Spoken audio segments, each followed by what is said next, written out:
Boa noite! Agora sim, acho que vai dar certo.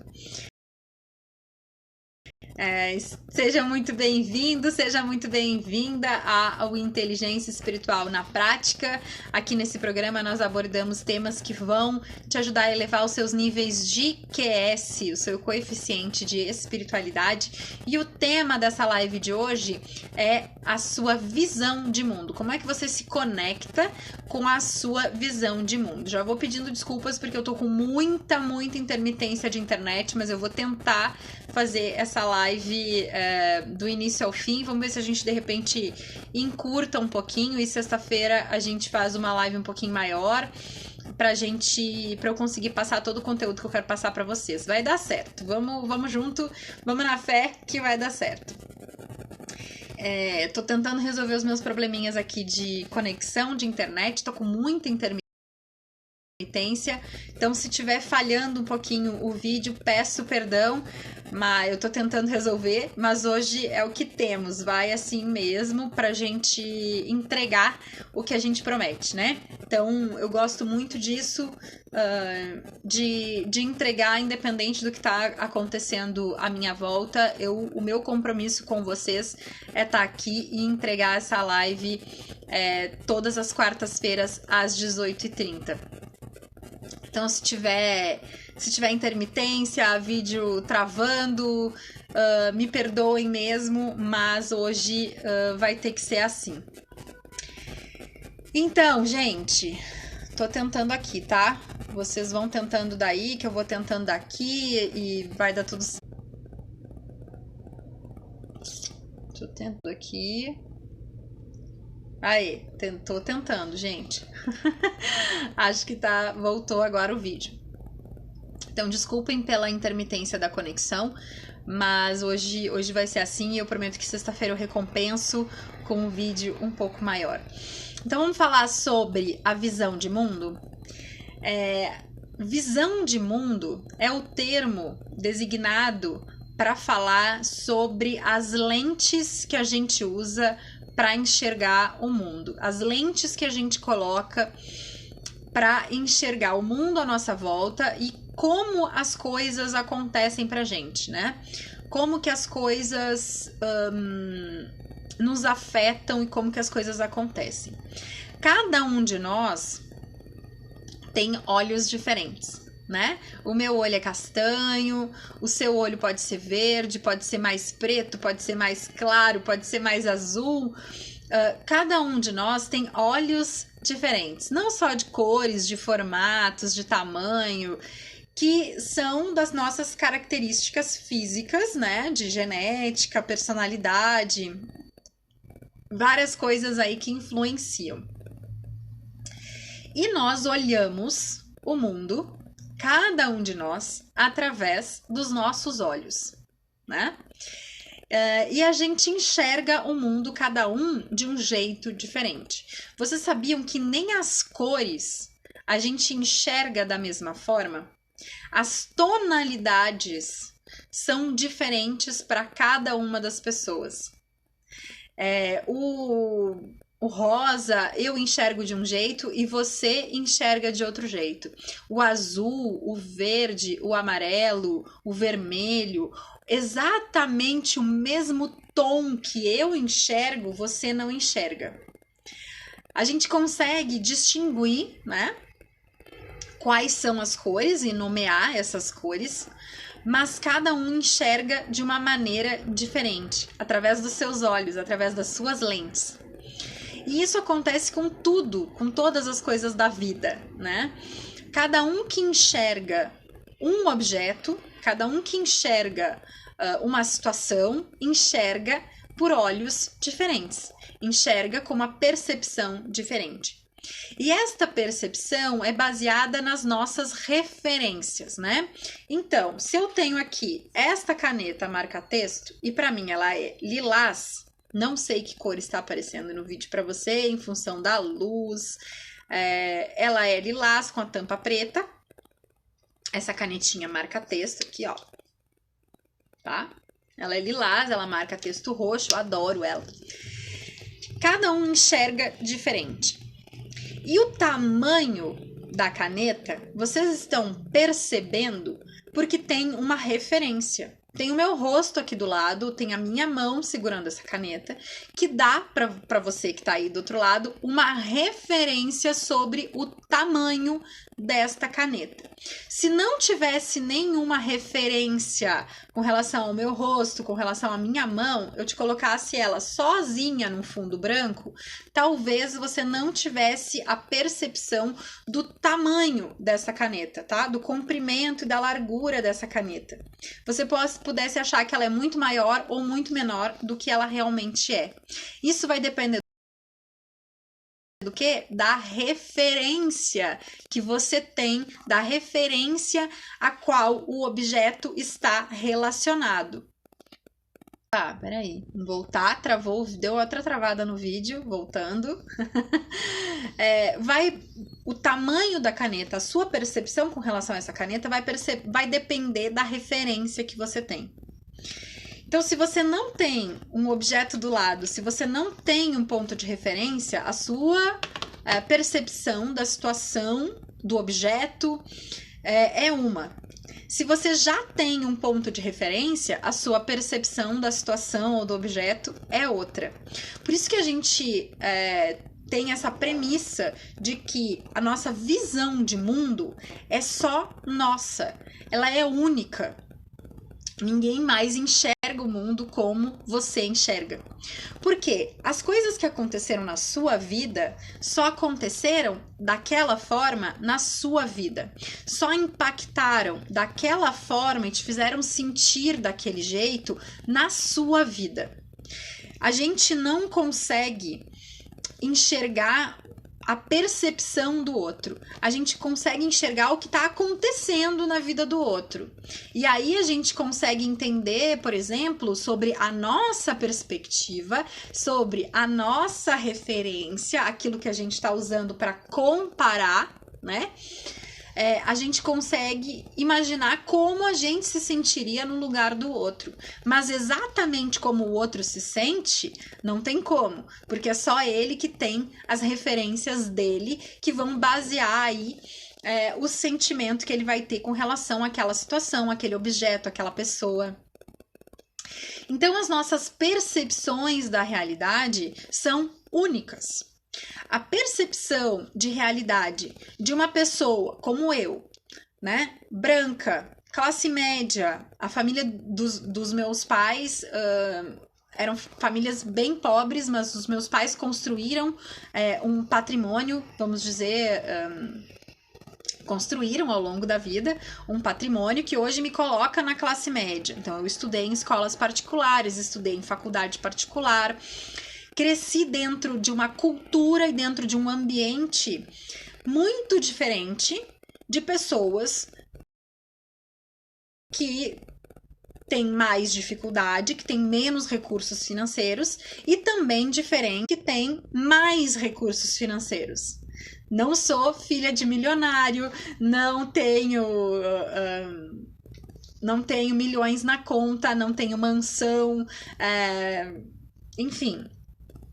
Então, eu sou classe média baixa aqui no Brasil.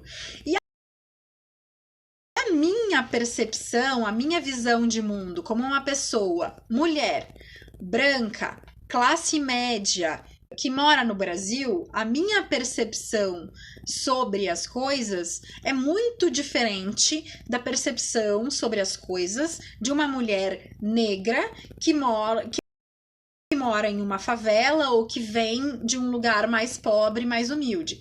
Também muito diferente da percepção da realidade de uma pessoa que sempre teve dinheiro, que o pai é milionário, que cresceu num outro tipo de ambiente. A nossa percepção é diferente, independente se as pessoas têm mais ou menos do que nós.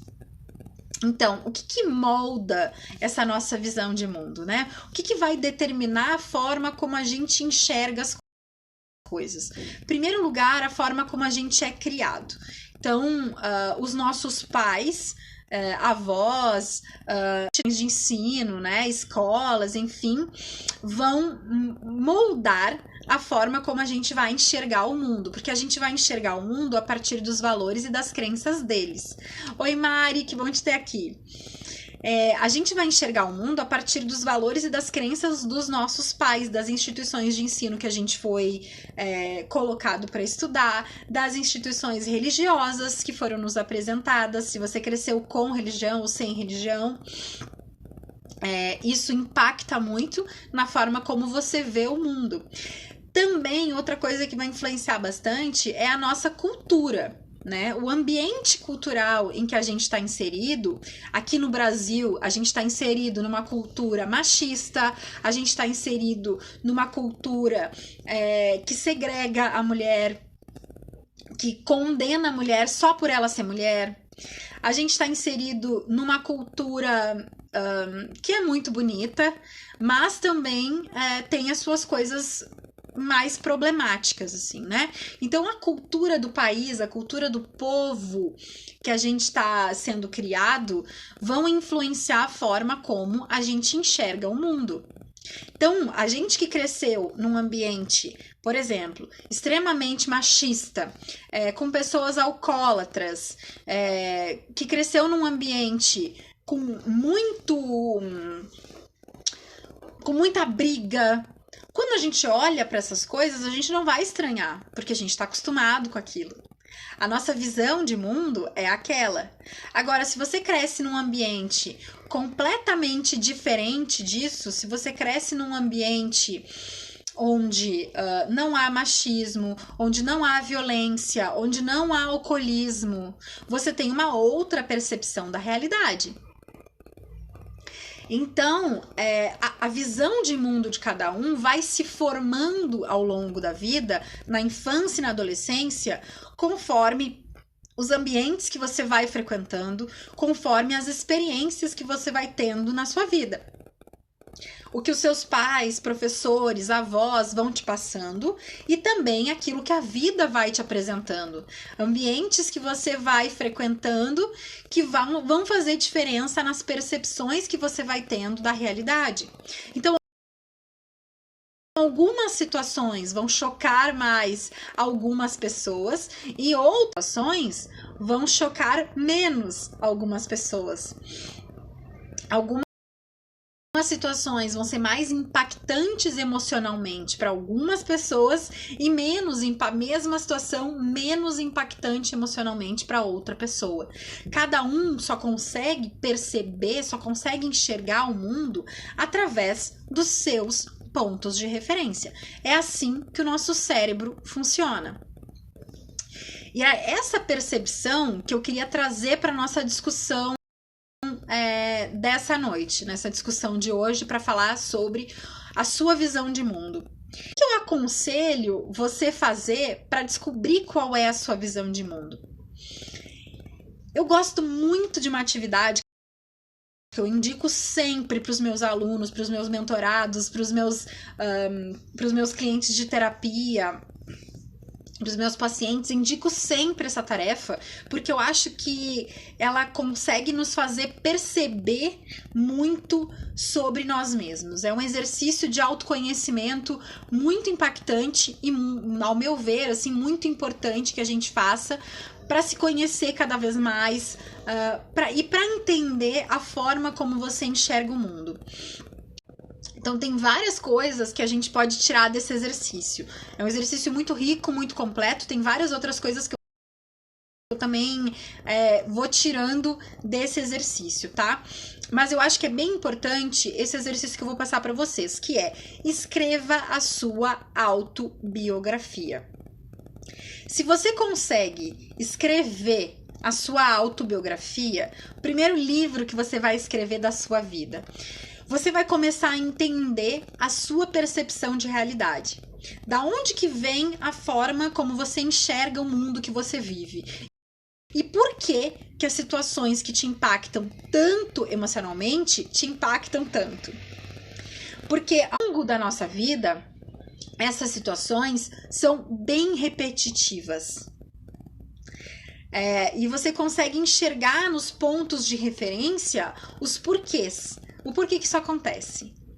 Então é muito tranquilo de você enxergar na hora que você escreve a sua autobiografia como que você encara a vida, como que as coisas te impactam e o que tem que sempre acontece de novo e de novo e de novo e de que forma e aonde que foi a primeira vez que aquilo te impactou.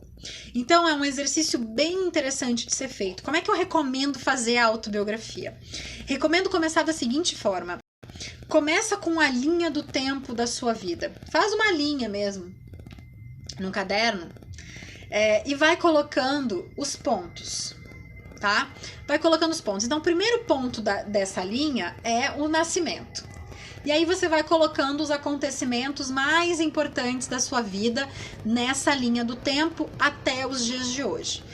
Sei lá, meu caso, 85 nasci, né? Em 90 fiz 5 anos e teve uma situação específica que marcou muito a minha vida.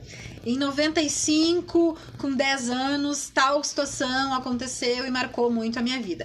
Vai pontuando esses lugares numa linha do tempo. E a partir desta linha do tempo, escreva as narrativas. E eu recomendo fazer esse exercício em caderno, papel e caneta mesmo, não fazer no computador. Por quê? Fazendo no caderno, fazendo no papel e na caneta, cria uma conexão cerebral e emocional diferente de digitar no computador, tá? Cria uma conexão diferente. Você assimila melhor a conexão mão, né, cérebro. Assim, você assimila melhor aquilo que você tá fazendo. E assimila melhor aquilo que você sentiu. Você coloca sentimento quando você escreve à mão, né? Então é muito importante que você escreva num caderno. Pega um caderno, compra um caderno novo, bem bonito, para você escrever o primeiro livro da sua vida. Começa pela linha do tempo e a partir dessa linha do tempo constrói a narrativa. No dia que eu nasci aconteceu isso, isso e isso. A minha mãe foi pra maternidade, assim, assim, assado. Lá com 5 anos, a situação que aconteceu foi assim, assim, assim. Eu me senti assim, assim, assim. E você vai narrando para você mesmo todos os acontecimentos mais importantes da sua vida. E você vai ver ao longo da tua vida, nessa narrativa, que várias situações se repetem, várias emoções se repetem, que há vários padrões na sua vida. E é desta forma, a partir destes padrões, que você enxerga o mundo à solta. É a partir dessas reações que são naturais e que acontecem na sua vida desde sempre, que você continua reagindo hoje. Que se alguma coisa dá errado, é a forma como você reage. Se alguma coisa não acontece como você planejou, se tem alguma frustração, você vai agir da mesma forma que você agia de que quando você tinha 5 anos de idade, 10 anos de idade, 15 anos de idade. Você vai agir da mesma forma. Então, olhar para isso, olhar para a tua autobiografia, te ajuda a entender melhor a forma como você enxerga o mundo. E aí tem 2 coisas da inteligência espiritual que eu queria colocar aqui, trazer aqui para nossa live para vocês entenderem melhor. Lembrando que aqui a gente faz apanhados, né, nas nossas lives sobre a inteligência espiritual e como aplicar a inteligência espiritual para aumentar os nossos níveis de QS. Mas lembrando que tem o curso Farmácia da Alma. Em breve a gente vai divulgar e abrir as inscrições para o curso Farmácia da Alma, que é um curso de autoconhecimento e de formatação do desenvolvimento da tua inteligência espiritual. Você vai entender de fato o que é inteligência espiritual e aplicar essa inteligência na sua vida, conseguir colocar em prática, desenvolver todas as habilidades que a inteligência espiritual pede que você desenvolva. Então, esse curso é especial e em breve a gente vai abrir uma nova turma. Então, fiquem de olho aí pelas redes sociais. Vou gostar muito de ter você como meu aluno, ou como mentorado, ou como cliente de terapia, vai ser muito gostoso. Então, assim, escreve essa autobiografia para identificar como é que você enxerga o mundo. E por que eu tô falando de visão de mundo? Porque duas grandes habilidades, das 21 habilidades da inteligência espiritual, duas habilidades estão relacionadas à visão de mundo. A primeira é a consciência da própria visão de mundo. Você ter consciência de como você enxerga o mundo. Saber se as suas lentes são cor-de-rosa, amarelas, vermelhas, azuis, pretas, qual é a cor da sua lente, de que forma você enxerga as coisas que acontecem na sua vida. E segunda habilidade relacionada à visão de mundo é a consciência de que o outro tem uma visão de mundo diferente da sua. As minhas lentes podem ser cor-de-rosas, mas a sua pode ser amarela. Eu enxergo o mundo de uma forma, através de um viés, através de alguns pontos de referência, que pode ser que alguns sejam iguais ou parecidos com os seus, e pode ser que alguns sejam completamente diferentes. Então eu tenho uma percepção da realidade que é diferente da sua. Então essas duas habilidades são muito interessantes para a gente desenvolver a nossa inteligência espiritual, né? A consciência da nossa própria visão de mundo e a consciência da visão de mundo do outro, da visão de mundo da outra pessoa, que é totalmente diferente da minha, porque cada um enxerga as coisas conforme os seus pontos de referência. Eu vou ficar por aqui na nossa live de hoje, porque a minha intermitência de internet está bem difícil de deixar a gente continuar. Espero que o conteúdo de hoje tenha feito sentido para você, que você tenha gostado. Deixa a sua dúvida, comentário, vou adorar responder todas as dúvidas e comentários que você possa ter a respeito desse tema. Vou abrir caixinha de pergunta lá nos stories daqui a pouco. Vou ficar muito contente de conversar com você, de trocar essa ideia sobre o tema de visão de mundo. Um beijo muito grande, uma ótima noite de quarta-feira para você. Se você está chegando de paraquedas aqui nesse canal do YouTube, no Instagram ou no Facebook, já aproveita, se inscreve no canal, ativa o sininho para receber as notificações. No Instagram, se inscreve aqui na página, né? Já segue aqui a gente. E para ficar por dentro de mais assuntos e mais temas relacionados ao desenvolvimento da sua inteligência espiritual. Um beijo muito grande para você, uma ótima noite de quarta-feira. Fiquem muito bem. Namastê. O Deus que está em mim saúda o Deus que está em você. Eu realmente espero que o conteúdo tenha feito muito sentido. Um beijo e até sexta-feira, que eu espero estar com a minha internet um pouquinho melhor para a gente conseguir não ser tão interrompido na conversa. Beijo grande, até mais!